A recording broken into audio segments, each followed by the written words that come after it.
Ngayong papalapit ang Kapaskuhan ay tsak marami sa atin ang iniisip na kung ano ang mga ihahanda. At hindi na nga mawawala dyan ang mga karneng ulam. Ngunit sa ganitong panahon din ay maaaring magsulputan muli ang mga ilegal na nagtitinda ng double dead meat o botcha. Ang mga karampatang parusa sa negosyanteng nagbebenta ng botcha. Alamin sa report na ito.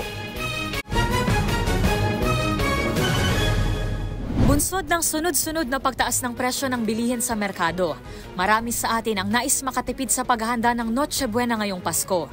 Kaya kung saan mas mura, madalas, doon na kumakagat ang marami. Ngunit hindi mawawala na kung saan pa mas pasok sa budget, ay doon pa mapapahamak ang kalusugan ng pamilya. Halimbawa na lang, ang mga mura ngunit mapanganib kung makain na double dead na meat o botcha kung tawagin. Nakapaloob sa Republic Act No. 10536 o ang batas na nag-amyenda sa Meat Inspection Code of the Philippines na ang mga kinatay na karne mula sa mga hindi rehistradong slaughterhouses o ang mga kinatay na walang kaukulang dokumento at inspeksyon ay maituturing na hot meat o botcha.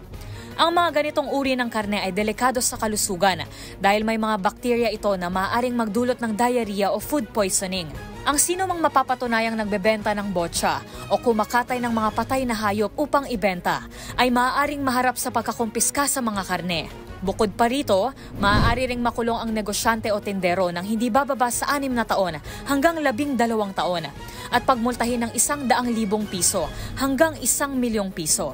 Babayaran din ito ang halaga ng mga damage kung sakaling nalagay sa peligro ang mga nakabili sa mga double dead na karne.